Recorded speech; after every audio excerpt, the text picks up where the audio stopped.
नमस्कार, हमारे चैनल आपका खबरी लाल पर आपका स्वागत है। झारखंड विधानसभा चुनाव सामने है और हम कर रहे हैं झारखंड के विभिन्न विधानसभा सीटों पर हार जीत का विश्लेषण। इसी क्रम में आज का विषय है धनबाद जिला की एक महत्वपूर्ण सीट बाघमारा। जी हां दोस्तों, वही बाघमारा जहां के भूतपूर्व विधायक ढुलू महतो वर्तमान में धनबाद से सांसद हैं। धनबाद जिले में स्थित यह विधानसभा क्षेत्र गिरिडीह लोकसभा निर्वाचन क्षेत्र के अंतर्गत आता है।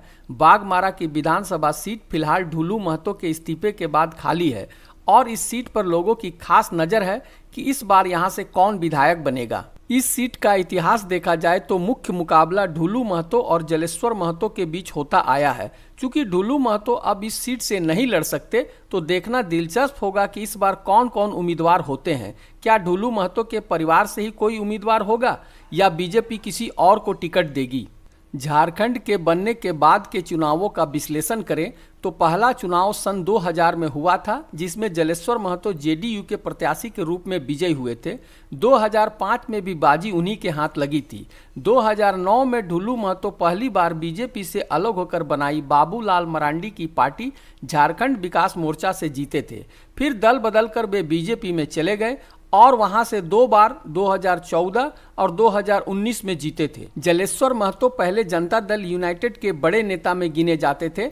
फिलहाल वो पाला बदलकर कांग्रेस में हैं। पिछले चुनाव में किस्मत ने उनका साथ नहीं दिया और जीतते जीतते महज 800 वोटों से ढुलू महतो से हार गए। मतदाताओं की बात करें तो बाघमारा में कुल मतदाताओं की संख्या 3,15,195 है, जिसमें अनुसूचित जाति के 19,542, अनुसूचित जनजाति के 36,247 तथा सबसे बड़ी आबादी मुस्लिम मतदाताओं की है, जिनकी संख्या 50,432 है। इस बार भी कांग्रेस जलेश्वर महतो को ही अपना उम्मीदवार बनाएगी। ढुलू महतो के मैदान में न होने से उनके लिए रास्ता साफ है। बाघमारा में उनका बड़ा जनाधार है, जनता के बीच लोकप्रिय हैं, चुनाव लड़ने का लंबा अनुभव है। ऐसे में इस बार बाजी उनके हाथ लगने की पूरी संभावना है। अगर जातीय समीकरण की बात की जाए तो बाघमारा में महतो समुदाय प्रत्याशी की हार जीत में सबसे महत्वपूर्ण भूमिका निभाते हैं। दूसरा प्रमुख समुदाय मुस्लिम समुदाय है। महतो वोट तो विभिन्न प्रत्याशियों में बंट जाता है, मगर मुस्लिम समाज का वोट एकमुश्त एक जगह ही जाता है। परंपरागत तौर पर मुस्लिम समाज को बीजेपी का वोटर नहीं माना जाता। साथ ही यादव समाज, जिसकी भी एक बड़ी संख्या बाघमारा में है और जिन्हें राजद का कोर वोटर माना जाता है।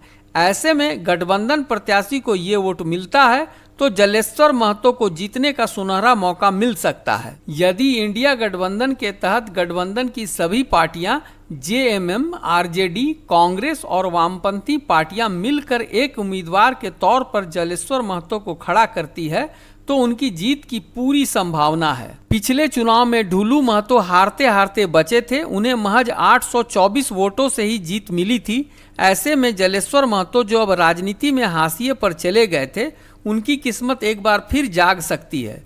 2019 के चुनाव में ढुलू महतो को 78,291 वोट मिले थे, जबकि कांग्रेस के जलेश्वर महतो को 77,467 वोट मिले थे। तीसरे स्थान पर जनता दल यूनाइटेड के सुभाष रे रहे थे, जिन्हें 6,528 वोट मिला था। सवर्ण समाज, जो कि बीजेपी का कोर वोटर है, जिसका वोट बीजेपी को ही जाने की पूरी संभावना है, इस इंतजार में है कि बीजेपी बाघमारा से किसे अपना प्रत्याशी बनाती है। साथ ही अन्य जातियां, जिसकी संख्या भी अच्छी खासी है, मगर उनके वोटों में बिखराव है, जिसका फायदा निश्चित ही जलेश्वर महतो को मिलेगा। 2019 की तुलना में झारखंड का राजनीतिक परिदृश्य भी बदल चुका है। बाबूलाल मरांडी की पार्टी जेबीएम का विलय भाजपा में हो चुका है और वे मुख्यमंत्री पद के दावेदार भी हैं। ढुलू महतो धनबाद के सांसद बन चुके हैं। दूसरी ओर झारखंड की उभरती एक नई पार्टी जेबीकेएसएस, जिसको चुनाव आयोग से कल ही मान्यता मिल गई है, जो अब जेएलकेएम झारखंडी लोकतांत्रिक खतियानी मोर्चा के नाम से जानी जाएगी। ये नई नवेली पार्टी भी पूरी शक्ति से मैदान में है। टाइगर जयराम महतो की नज़र भी इस सीट पर है। धनबाद और गिरिडीह में जयराम महतो की अच्छी खासी पकड़ है और इन क्षेत्रों में आने वाली सभी विधानसभा सीट पर अपने प्रत्याशी उतारने वाले हैं, जिसमें बागमारा की सीट भी होगी। जयराम महतो का प्रदर्शन भी धनबाद और गिरिडीह क्षेत्र में सबसे ज्यादा अच्छा रहा है। इसी क्षेत्र से ही सबसे ज्यादा वोट उन्हें मिला है। झारखंड में जयराम एक उभरती शक्ति हैं, जिनकी उपस्थिति को नकारा नहीं जा सकता। मगर क्या जयराम की लोकप्रियता का फायदा उनके उम्मीदवार को जीत के रूप में मिल सकती है, ये देखने वाली बात होगी। तो कुल मिला जुला कर देखा जाए तो बागमारा में इस बार त्रिकोणीय संघर्ष के आसार बनते नजर आ रहे हैं, जिसमें फिलहाल जलेश्वर महतो का पलड़ा सबसे भारी नजर आ रहा है। जीत किसके हाथ लगेगी ये तो आने वाला समय ही बताएगा कि जनता किसे चुनती है। बागमारा सीट पर किसकी जीत हो सकती है, इसके बारे में आपकी क्या राय है, कमेंट में हमें ज़रूर बताएं। साथ ही हमारे चैनल को सब्सक्राइब और लाइक भी कर लें।